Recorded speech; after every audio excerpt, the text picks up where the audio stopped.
Hello everyone, आपका स्वागत है आपके अपने वर्चुअल विद्या लर्निंग टुडे लीडिंग टुमारो के यूट्यूब चैनल पर। मैं हूं आपका आकाश सर और मैं आपको आज क्लास 10 के बहुत ही मोस्ट एक important topic India's freedom fighter का एक टॉपिक लेकर के आया हूं। आज मैं आप लोगों को इस वीडियो में एक महत्वपूर्ण इंसान के बारे में, उनकी पूरे बायोग्राफी के बारे में बतलाने वाला हूं। अगर आप हमारे चैनल पर नए हैं तो हमारे चैनल को सब्सक्राइब करना ना भूलें, साथ ही साथ बेल बटन को भी प्रेस कर दें ताकि आगे आने वाली वीडियोस के नोटिफिकेशंस रेगुलरली आपको मिलती रहे। साथ साथ माय डियर फ्रेंड्स, वीडियो को लाइक करते हुए अपने जितने भी स्टडीज़ ग्रुप हैं वहाँ अपने हमारे वीडियो को जरूर शेयर करें। तो चलिए शुरू करते हैं आज का यह मोस्ट इम्पॉर्टेंट टॉपिक। आज का जो टॉपिक है, जो आपके एग्ज़ाम्स में शॉर्ट नोट के ऊपर आते हैं, तो आप देख रहे होंगे हमने नॉन वायलेंट लीडर्स का जो सीरीज़ है इसको हम रेगुलरली पढ़ रहे हैं। हमने कुछ दिनों में एम.के. गांधी, जवाहरलाल नेहरू, सरदार वल्लभ भाई पटेल, सरोजिनी नायडू का कवर किया। आज हम एक उनमें से बहुत ही इम्पोर्टेंट पॉइंट अब्दुल गफ्फर खान, इनके बारे में पढ़ने जा रहे हैं। एक महान शख्सियत हैं अब्दुल गफ्फर खान। इनके बारे में हमें पढ़ना बहुत ही ज़्यादा ज़रूरी है, क्योंकि भारतीय इतिहास में जो स्वतंत्रता संग्राम हुआ है भारत को अंग्रेज़ों से आज़ादी दिलाने में, तो भारत एक छोटा सा राज्य नहीं है, बल्कि बहुत विस्तृत इसका क्षेत्रफल रहा है प्राचीन काल से ही। तो जब अंग्रेज भी थे तो भारत एक बहुत बड़ा साम्राज्य उनका था, उनका बहुत बड़ा कैपिटल था। तो यहाँ पर देश के अलग अलग कोने पे अलग अलग महान नेता हुए जिन्होंने भारत की आज़ादी में अपना बहुत बहुमूल्य योगदान दिया। उनमें अब्दुल गफ्फर खान प्रमुख व्यक्ति थे, जिनके बारे में जानना सारे भारतीयों का कर्तव्य ही है। तो आज हम इस वीडियो में इनके बारे में, अब्दुल गफ्फर खान के बारे में A to Z जानने का कोशिश करेंगे, जो कि आपके एग्जाम्स पॉइंट ऑफ व्यू से बहुत ही इंपॉर्टेंट है। अगर आप क्लास 10 में हैं, फाइनल की तैयारी कर रहे हैं, या फिर क्लास 12 है तो फाइनल की तैयारी करते हैं, या आप किसी भी कॉम्पिटिशन एग्जाम्स की तैयारी करते हैं, तो यह जो पॉइंट है वो आपके लिए बहुत ही इंपॉर्टेंट है। आप इसे अंत तक जरूर देखें। अगर आप हमारे चैनल में नए हैं तो चैनल को सब्सक्राइब करना ना भूलें। तो चलिए शुरू करते हैं आज का यह वीडियो। अब्दुल गफ्फर खान। सबसे पहले मैं आप लोगों को यह पिक्चर दिखाना चाहूँगा अब्दुल गफ्फर खान के बारे में। आप देख सकते हैं गांधी जी के साथ अब्दुल गफ्फर खान, दोनों भी फ़ोटोज़ में अब्दुल गफ्फर खान गांधी जी के साथ मौजूद है। ये जो बड़े शख्स जो हैं, जिनका हाइट बहुत ऊंचा दिख रहा है आपको, ये अब्दुल गफ्फर खान है। ये जाति रूप में अगर इनका कहा जाए तो पठान थे, तो इसलिए इनका जो कद है वो हमेशा ही बहुत ऊँचा रहा है। आप देख सकते हैं उनकी हाइट भी बहुत अच्छी है। तो चलिए शुरू करते हैं, इनके बारे में कुछ जानते हैं। Abdul Ghaffar Khan. Abdul Ghaffar Khan whose date of birth is 6/5/1890। लेकिन तत्कालीन समय में किसी भी लेखा जोखा का सुविधा नहीं था भारत में, इसलिए 6 फरवरी 1890 जो है उसको प्रमाणिक नहीं माना जाता है। लेकिन अधिकतर बुक्स में आपको 6 फरवरी 1890, यहाँ तक कि विकिपीडिया में भी 6/5/1890 उनका डेट ऑफ बर्थ बतलाया गया है। लेकिन उनकी मृत्यु 20 जनवरी 1988 में हुई है। निकनेम, इनका निकनेम था Fakhr-e-Afghan, late pride of Pashtuns, Badshah Khan और बाचा खान, किंग ऑफ चीफ्स। उनका ये क्या था, निकनेम था। अब इन निकनेम से भी उन्हें जाना जाता था, अब इनको याद रखें। was a Pashtun independence activist who worked to end the rule of the British Raj in colonial India. He was a political and spiritual leader known for his non-violent opposition. He was a lifelong pacifist and devout Muslim. ये भारत के स्वतंत्रता संग्राम में, जो British से भारत का आज़ादी के लिए स्वतंत्रता संग्राम चल रहा था, इसमें बहुत ही महान एक रोल निभाया इन्होंने। एक महान नेता थे, पॉलिटिशियन थे, साथ ही एक स्पिरिचुअल आध्यात्मिक गुरु भी थे।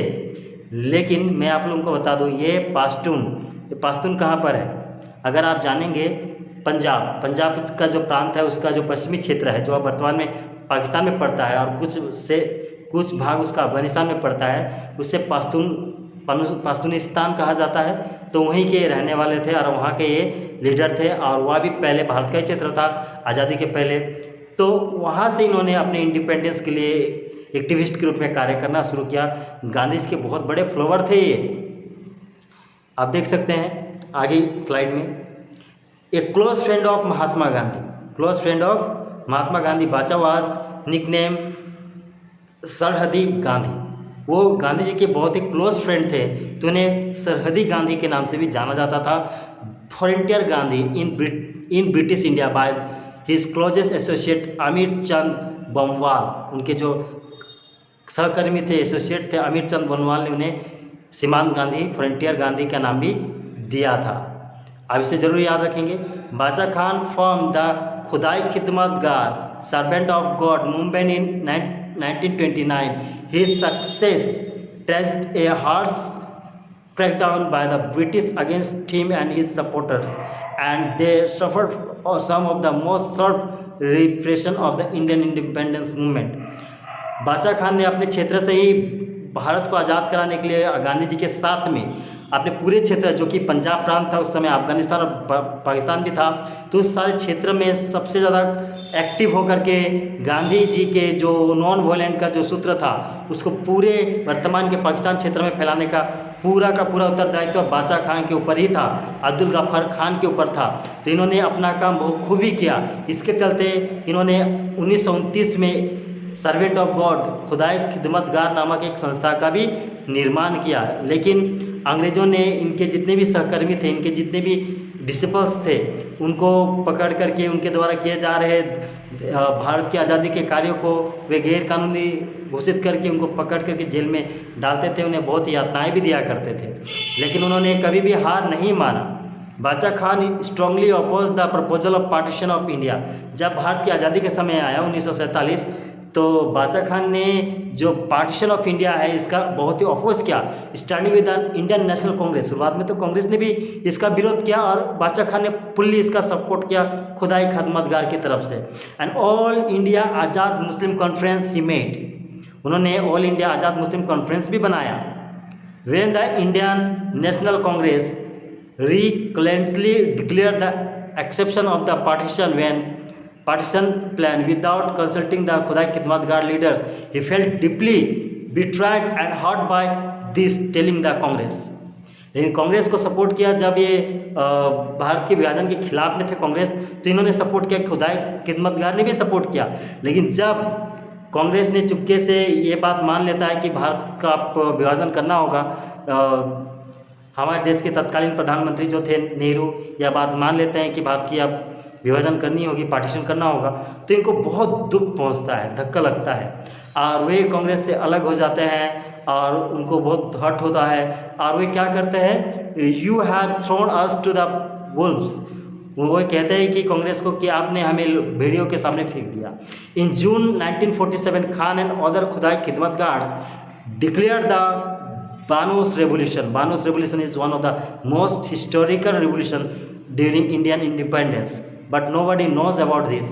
इसके बारे में लोगों को पता नहीं है। मैं आपको बताऊं, बानोस रेवोल्यूशन जब भारत का पार्टीशन हो रहा था, तो एकमात्र संस्था, एकमात्र खुदाई खिदमतगारी एक संस्था था जिन्होंने बानो रेवोल्यूशन चलाया और कहा कि भाई भारत का विभाजन नहीं होना चाहिए। अगर भारत का विभाजन होता है तो हमें भी जो पठान है, पश्तूनियन है, उनके लिए अलग से एक देश का गठन किया जाए। अगर ये गठन तत्कालीन समय में हो जाता तो भारत और पाकिस्तान के बीच वर्तमान में जो दुश्मनी है, तत्कालीन समय से आज़ादी के बाद से लेकर अभी तक, वो दुश्मनी कभी नहीं होती। भारत और पाकिस्तान एक अच्छे दोस्त होते क्योंकि वह डेमोक्रेटिक कंट्री बन जाता। लेकिन अंग्रेज़ों ने इनका ये बानो रेवोल्यूशन के द्वारा जो प्रस्ताव था कि उनके लिए पाकिस्तान जो है वो एक टेरिटरी बना दिया जाए इंडिया का, लेकिन इसको उन्होंने नहीं माना और कहा कि वह क्षेत्र पूरा का पूरा पाकिस्तान का है और आपको पाकिस्तान के अंतर्गत ही रहना पड़ेगा। तो इससे उनको बहुत दुखी हुआ। आप देख सकते हैं इस पिक्चर में जवाहरलाल नेहरू जी के साथ अब्दुल गफ्फर खान है, आप देख सकते हैं। इसके बाद क्या होता है, उसके बाद ये डिसाइड होता है कि वे पाकिस्तान चले जाते हैं। लेकिन however the British Raj refuse to comply with the demand of his resolution. In response, Bacha Khan and his elders brother, Chief Minister Dr. Khan Sahib, boycotted the 1947 Northwest Frontier Provinces referendum of joining Pakistan or India.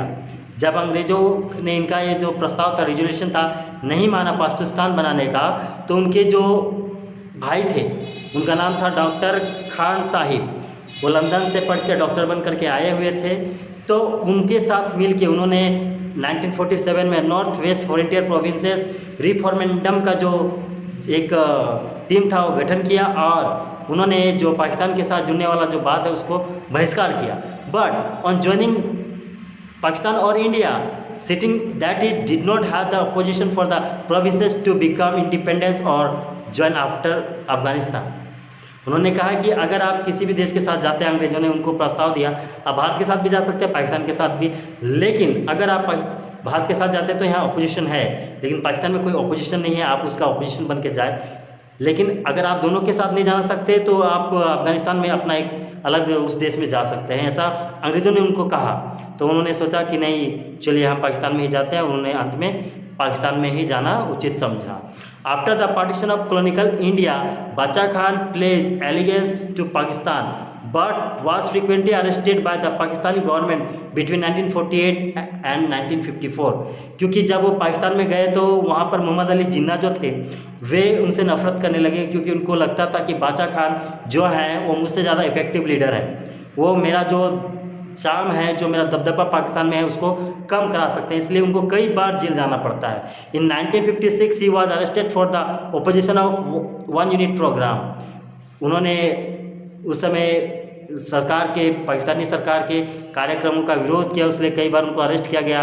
1 unit programme का भी उन्होंने विरोध किया तो उनको arrest कर लिया गया। Under which the government announce its plans to merge all provinces of western Pakistan into a single provinces.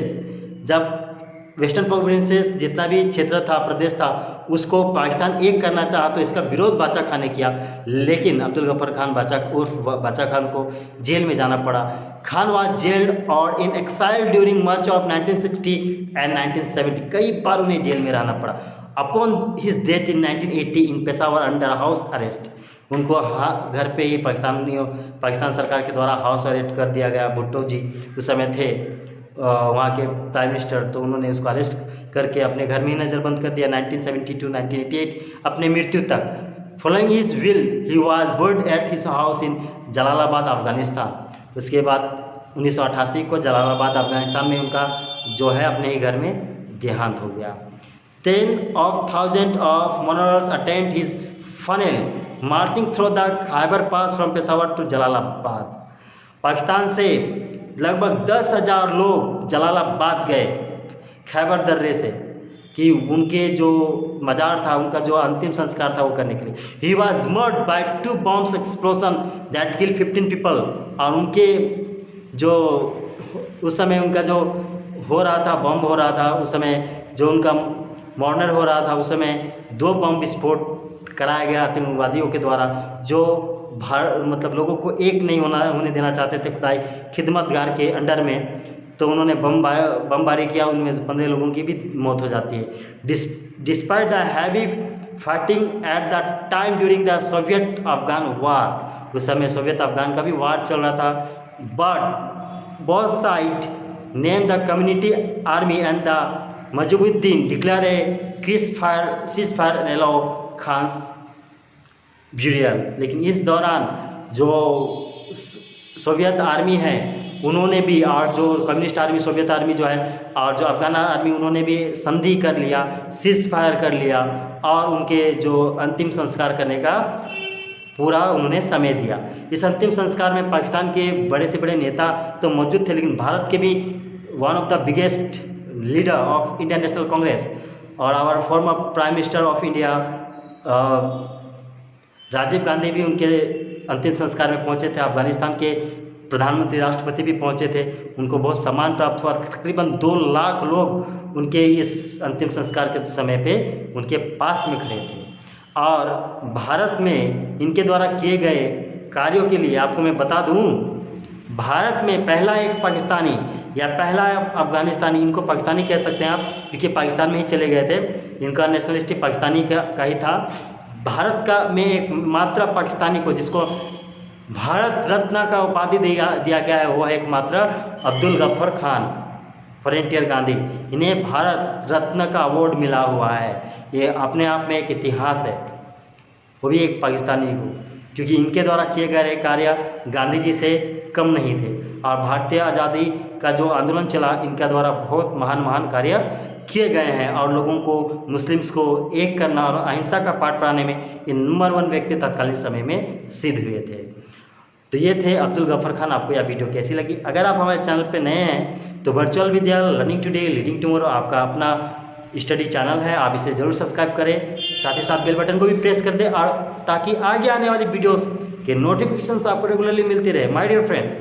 और एक बात, अगर आप हमारे डिफेंस एजुकेशन ग्रुप से जुड़ के फ्री में अपने एजुकेशन रिलेटेड PDF डॉक्यूमेंट पाना चाहते हैं तो नीचे जाइए, लिंक है डिस्क्रिप्शन में, वहाँ से आप हमारे टेलीग्राम से व्हाट्सएप में भी जा सकते हैं जहाँ भी आपका इच्छा हो, और वहाँ से आप फ्री में एजुकेशन और फ्री में अपना PDF ग्रुप भी पा सकते हैं। अगर आपने इंडियन फ्रीडम फाइटर्स के सीरीज़ नहीं पढ़ा अभी तक तो आप हमारे प्लेलिस्ट में जाइए, प्लेलिस्ट में बहुत सारे वीडियोस पड़े हुए हैं, आप वहाँ से पढ़ सकते हैं। साथ ही साथ अगर आपका कोई सेशन हो, आपकी कोई इच्छा हो कि आप किसी टॉपिक पे वीडियो हमसे बनवाना चाहते हैं तो आप हमें कमेंट बॉक्स में जरूर कमेंट करें। साथ ही साथ माय डियर फ्रेंड्स, रोज़ शाम 6 बजे सिर्फ रविवार को छोड़ के आप मुझसे जुड़ना ना भूलें।